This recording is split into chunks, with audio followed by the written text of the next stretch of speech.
નીચે ઉતરી જવું પડે ને ખાડામાં પડવું પડે. કાંઈ જજમેન્ટ નથી લેવાતું જ્યારે ફૂલમાં આવે ત્યારે.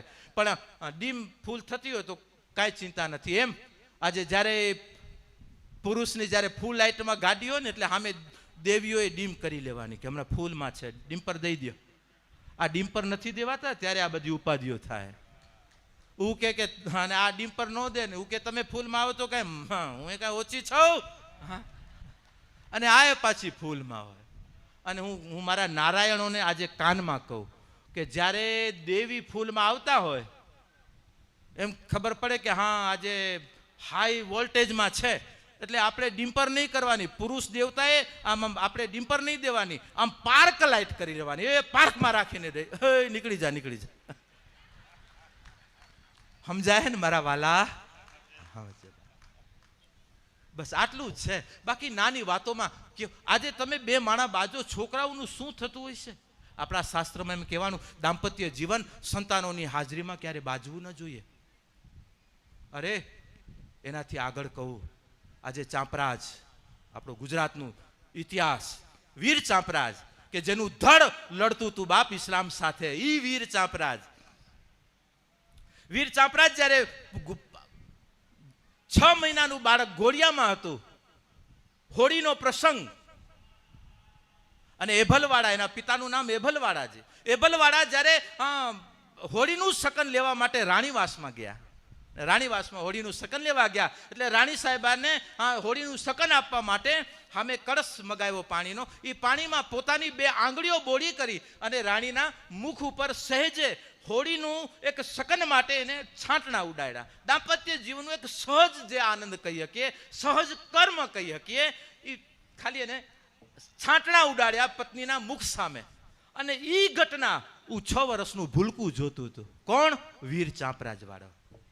વીર ચાંપરાજે આ જ્યારે ઘટના જોઈ ત્યારે તરત જ એને એ ઘટના જોઈને એનું જે બાલોતિયું હતું ને એ બાળકે એનું બાલોતિયું મોઢા ઉપર ઢાંકી દીધું. હા, વિચાર તો કરો, 6 વર્ષના દીકરાની બાપ. તમે ક્યારે બાળકોને નાના ન ગણતા, આ બધું જાણી રહ્યા છે, વાણી નથી એની પાસે. વીર ચાંપરાજની જ્યારે આ ઘટના જોઈ અને માયની આંખ પડી ગઈ કે હો હવે હું કેમ જીવીશ?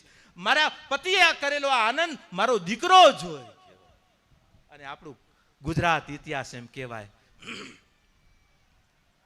એજી જોગ માયા જીભ કરડી સીધાવી સ્વર્ગવાસમાં, અમ દેશની એ આર્ય રમણી અમર છે ઇતિહાસમાં. એ ભલ ગયો નિજ ઓરડે પ્રિયા સમ ઉપહાસ્ય કર્યું, તેદી પોઢેલ ચાપો પારણે એને વસ્ત્ર મુખ પર ધર્યું. જોગમાયા જીભ કરડી સીધાવી સ્વર્ગવાસમાં, અમ દેશની એ આર્ય રમણી અમર છે ઇતિહાસમાં. બાપ જ્યારે માએ આ ઘટના જોઈ એને એમ થયું ઓહો. અને માએ ત્યાં યોગ સાધક હતી, પોતે પોતાના જીભને બાપ જીભને વારી કરી અને એને પોતેના પ્રાણને ત્યાગ કર્યો છે એ ભગવતીએ. વિચાર તો કરો. અને અત્યારે બાપ જે સમય પ્રમાણે પણ છતાં આ વંશજોના આપણે છીએ એટલા માટે કહી બાપ દાંપત્ય જીવનની દિવ્યતા બનાવી રાખવી. અને જેટલું તમે વાણીથી છોકરાઓને આપો એના કરતાં વર્તનથી આપવું એ જરૂરી છે. બાળકો હોય એની સામે ન બજાય 2 માણાએ, બાજુ હોય તો રૂમમાં પહોંચી જવાય અને કોડ રાખો.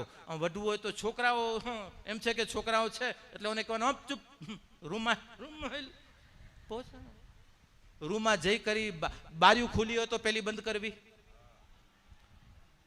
વેન્ટિલેશન ખોલવું હોય તો એને બંધ કરી નાખવાનું, દરવાજો બંધ કરો અને કદાચ નીચે જગ્યા રહી ગઈ હોય તો એને ઓછાળ અથવા તો ટુવાલ બુવાર ભરાવીને એને બંધ કરવું.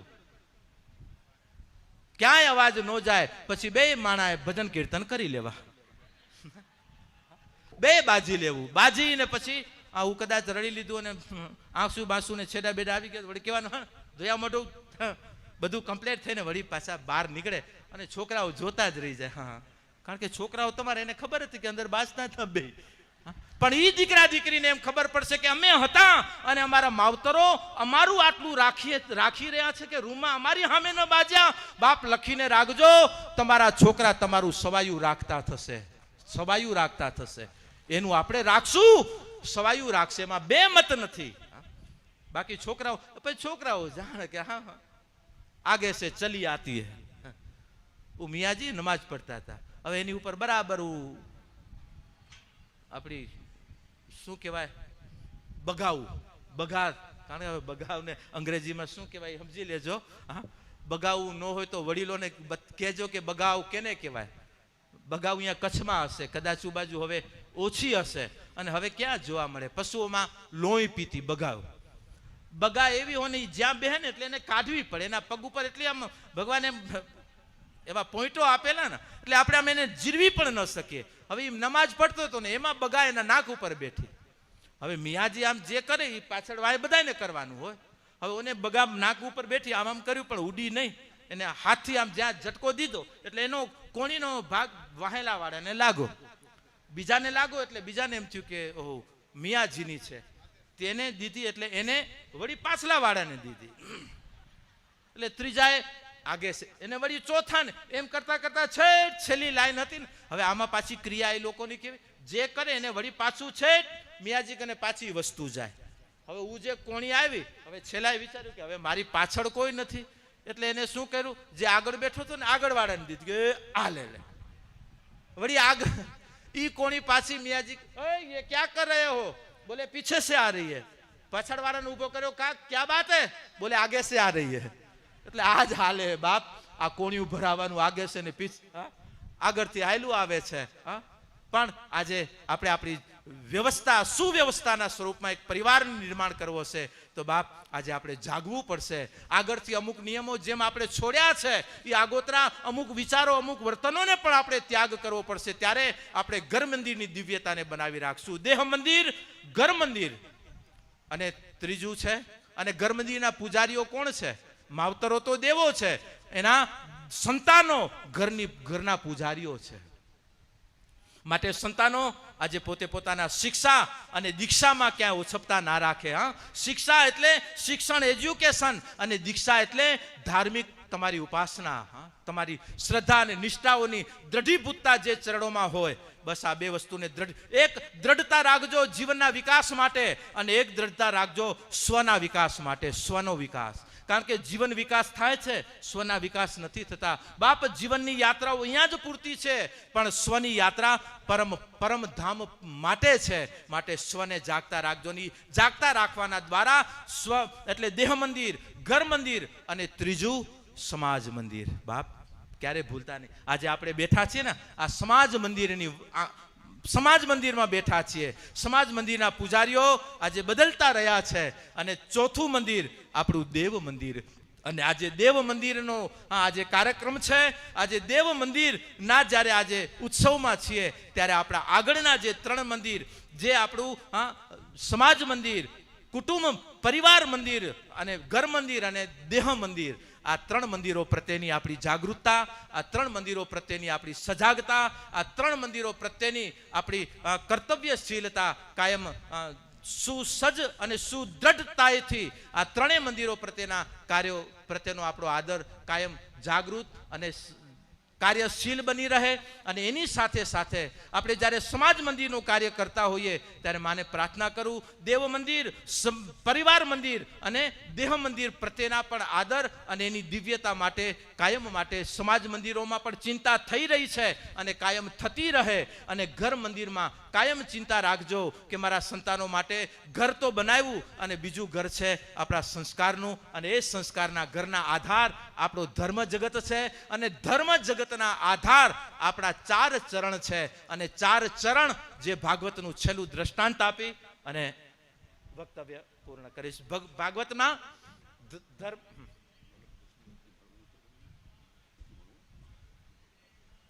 ભાગવતમાં 4 ચરણ ધર્મને પ્રાપ્ત કરવા માટે બતાવ્યા. અને 4 ચરણમાંનું પહેલું ચરણ ધર્મ, બીજું ચરણ ધર્મ તપ. ધર્મ કેને કહેશે? ધાર્ય એતિ ધર્મ. જેને આપણે ધારણ કર્યું એ આપણો ધર્મ છે. સત માટે, સમાજ માટે, પરના હિત માટે, બસ એ તમારો ધર્મ છે. અરે ભગવાનની અગરબત્તી નથી કરતા અને સમાજમાં તમે કોઈને ભૂખ્યા નથી રહેવા દેતા તો એ તમારી પૂજા છે બાપ. આજે કોઈ દીકરીઓ કોઈ દીકરાઓ માટે ભણવા ભણતર માટે કોઈ વ્યવસ્થા નથી અને એ વ્યવસ્થાઓ માટે તમે કાર્યશીલ છો, એ તમારો ભણતર છે. અરે કોઈ રોગમાં ગ્રસ્ત હોય અને એને રોગમાંથી મુક્ત કરવા માટે તમે કાર્યશીલ છો તો એ તમારો ધર્મ છે બાપ. ધર્મ ધાર્ય એતિ ધર્મ. કોઈ સેવા, કોઈ સાધના, કોઈ સમર્પણ, બધા જ સ્વરૂપોમાં ધર્મ ભાવ અલગ અલગ સ્વરૂપે વ્યાપેલો છે. અંતે ધર્મ છે. ધર્મ, સત્ય, દયા અને દાન, આ 4 ધર્મના ચરણ છે. સત્ય, તપ, દયા અને દાન, આ 4 ચરણને આપણે દ્રઢીભૂત બનાવી રાખવો છે. આ 4 ચરણને આ ઉત્સવોએ આપણે મજબૂત બનાવવા છે. આપણું સત્ય, આપણું તપ, દયા અને દાન, આ 4 ચરણ જ્યાં સુધી આજે સમાજમાં હશે ને ત્યાં સુધી સમાજના ધર્મ જગતને કોઈ નાદુરસ્ત નહીં કરી શકે. પણ 4 ચરણમાંથી જેમ એક ચરણ ઓછું થાય છે અને જેમ ધર્મરૂપી બળદ જેમ બહી જાય છે, કારણ કે એક ચરણ નમેલું છે, એમ 4 ચરણ સમાજની અંદર, 4 ચરણ આપણા હૃદયની અંદર બાપ અખંડ અને મજબૂત બની રહે. સત્ય, તપ, દયા અને દાન, આ 4 ભાગવતના ધર્મને પામવા માટેના 4 ચરણ બતાવ્યા છે. અને એ 4 ચરણ હૃદયમાં આવી ગયા ને બાપ, પછી ધર્મ શું છે, સત્ય શું, પછી સહેજે પામતા જશું. બાકી આ પોથીઓમાંથી, ચોપડાઓમાંથી બૌદ્ધિકતા એ તમને વિચારો મળશે, પણ વિચારોમાંથી જ્યારે એને હૃદયસ્થ અમુક આચારમાં જો વસ્તુ લાવી હશે, જેમ અત્યારે સોફ્ટવેર કોઈ મોબાઈલના, કોમ્પ્યુટરના આપણે ડાઉનલોડ કરીએ છીએ, 15 જીબીનું કોઈ સોફ્ટવેર હોય અને 15 કેબીની સપોર્ટ ફાઇલ પણ જો એને અધૂરી રહી જાય ને તો સોફ્ટવેર કાંઈ કામ કરી શકતું નથી. જેમ એરર આવે છે ને એમ બાપ આપણા ધર્મ જગતની સપોર્ટ ફાઇલો આપણે એમાં હોવી જોઈએ. ખાલી અગરબત્તીને માળા લઈને બેસી જશું નહીં, એની સપોર્ટ ફાઇલ કઈ છે. સંસારમાં બેઠા છો, સંસારના સત્યને ત્યારે તમે માણી શકશો. સંસારના સપોર્ટ ફાઇલ એનું સંસારની સાથે સત્ય શું છે. આજે સમાજ સંસારનું અંગ છે, આજે ધર્મ વ્યવસ્થા તમારા સંસારનું અંગ છે. આ બધા જ સપોર્ટ ફાઇલો પણ જો જ્યારે સાથે હશે ત્યારે આપણે એક વ્યવસ્થિત, એક જેમ સોફ્ટવેરના માધ્યમેથી જેમ તમે એક કાર્ય કરો છો એમ તમે જીવનમાં કોઈ સિદ્ધાંતથી તમે તમારા સત્યને પામી શકશો અને સત્યતાના સથવારે પરમ સત્યને તમે જીરવી શકશો, પરમ સત્યને તમે લેરથી માણી શકશો. એ જ ભાવના, લાગણીઓ સાથે આજે સર્વે ભવંતુ સુખિનઃ, સર્વે સંતુ નિરામયા, સર્વે ભદ્રાણી પશ્યંતુ મામ કશ્ચિત દુઃખ ભાગ ભવેત. આજે કાદિયા પરિવારના આંગણે હીરક જયંતિની આ પાવન ઘડી, હીરક જયંતિની આ પાવન પ્રસંગ મારા યુવાનોને ધર્મ, અર્થ, કામ અને મોક્ષ, આ 4 પુરુષાર્થથી કાયમ માટે કાર્યશીલ બનાવી રાખે. આ હીરક જયંતિની પ્રેરણા મારા યુવા ધન માટે શતાબ્દીના મહામહોત્સવના એક દ્રઢ બિયારણના સ્વરૂપમાં ઉત્સવની પ્રેરણા બની રહે. મારા યુવા ધન માટે આ હીરક જયંતિ આજે સમાજના આદર્શ, સમાજના સિદ્ધાંતો હૃદયસ્થ કરી અને જીવનની સાત્વિક જીવનના માર્ગે આગળ ગતિ અને પ્રગતિ કરાવનાર આપણી હીરક જયંતિ બની રહે. મારી આ હીરક જયંતિ આવતા સમાજની સંગઠિતતા, સમાજની એકતા અને સમાજની પ્રગતિ માટે કાયમ એક પ્રેરણાની જ્યોત, પ્રેરણા સ્તોત્ર બની રહે. એ જ ભાવના, લાગણી સાથે આપ સૌ દાતા પરિવારોને, સમાજની એક પાંખને એટલે પ્રમુખ, ઉપપ્રમુખ, મંત્રીઓ, આ બધી જ પાંખોને મારા સાધુ હૃદય અભિવાદન. મારા કાદિયાએ બહોત દિયા અને કાયમ માટે દેતા રહેજો, દેતા રહેજો. અને કાદિયામાં ક્યારે ઓછપતા નથી આવવાની બાપ, ક્યારે ઓછપતા નથી આવવાની. અને એ કાદિયાનમાં આજે ખૂણે ખૂણે ભારત વર્ષમાં બેઠેલો મારું સમાજનું વ્યક્તિત્વ, સમાજનું પાત્ર, સમાજનું ગૌરવ ગાથા કાયમ બીજા રાજ્યોમાં પણ કાયમ માટે પ્રજ્વલિત બની રહે. અને એ ગૌરવ ગાથાઓના સથવારે અહીંયા પૂર્વજોની ગૌરવ ગાથાઓને એક કરી અને એક નવી ગૌરવ ગાથાઓ મારો સમાજ લખતો રહે. કે આજે હીરક જયંતિની આ પાવન ઘડીએ, હીરક જયંતિની આ પાવન પ્રસંગે જે ગૌરવ ગાથાને આજે સમાજે એક થઈ અને લખી છે, આ ગૌરવ ગાથા, આપની પ્રેમ ગાથા આવતી પેઢી પોતાના વાંચન કરી પોતે પોતાની ગૌરવતા સાથે સમાજનું સત્ય, જીવનનું સત્ય અને જે જગતમાં આવ્યા છીએ એ જગતના સત્ય પ્રત્યેના આદર અને એની પ્રત્યેની જાગૃતિ મારા યુવાધનની બની રહે. અને આવતું મારું ભવિષ્ય ગતિ, પ્રગતિ અને ઉન્નતિ સાથે ધર્મમય, સમાજના કાર્યમય અને ભવિષ્યની ઉજાગરતાના દ્રઢ સંકલ્પો લઈ કરી અને કાયમ કર્મઠ બની રહે. એ જ ભાવના, લાગણી અને મારી શુભકામના પાઠવી અને મારા શબ્દને અહીં વિરમું છું. ભગવાન આપ સૌને ધર્મ, અર્થ, કામ અને મોક્ષ ચતુર્થ પુરુષાર્થી મારા યુવાધનને પ્રફુલ્લિત અને પ્રજ્વલિત રાખે. અને આજે જે પ્રેમની જ્યોત આજે હીરક જયંતિના સ્વરૂપમાં જે પ્રજ્વલિત થઈ છે અને હીરના નાતે આજે બધા પ્રેમના તાંતડે બંધાણા છો, એ પ્રેમના તાંતડું કાયમ માટે દ્રઢ અને પ્રેમના તાંતડાથી કોઈ આડો અવડો ન જાય. બસ આને ન જાય બાપ. પ્રેમ તો પ્રેમ છે ને, એ તો પાતાળમાં હશે ને તોય પ્રેમ એને બોલાવી લેશે. બાપ પ્રેમ છે જે ભગવાનની વિભૂતિ છે. અને આ જ પ્રેમ આપ સૌના હૃદયમાં બની રહે. મૈત્રી ભાવનું પવિત્ર ઝરણું મુજ હૈયામાં વહ્યા કરે. શુભ થાવો આ સકલ વિશ્વનું, શુભ થાવો મારા સકલ સમાજનું, એવી ભાવના નિત્ય રહે. અને મૈત્રી ભાવનું પવિત્ર ઝરણું તમ હૈયામાં વહ્યા કરે, તમ હૈયામાં વહ્યા કરે. અને આ પવિત્ર ઝરણામાં મારી આવતી પેઢી સ્નાન કરી અને પાછી આગળની જીવન યાત્રા માટે કાર્યશીલ અને તૈયાર થઈ અને પાછી કર્મઠ બની રહે, એ જ અપેક્ષા, લાગણી, માગણી સાથે વિરમું. અસ્તુ. ઓમ બોલો શ્રી લક્ષ્મી નારાયણ ભગવાન કી, ભગવતી ઉમિયા માત કી, સનાતન ધર્મ કી, સદગુરુ દેવ કી. ઓમ નમઃ પાર્વતી પતય હર હર મહાદેવ.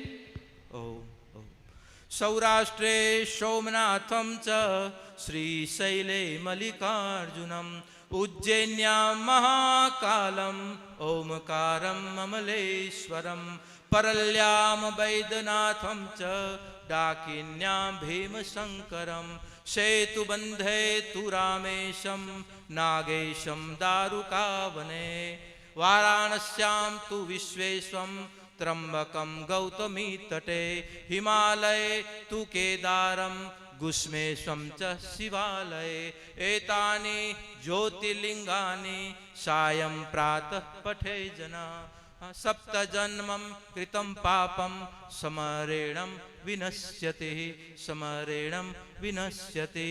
ઓમ નમઃ પાર્વતી પતય હર હર મહાદેવ. એ ભેદ હૃદય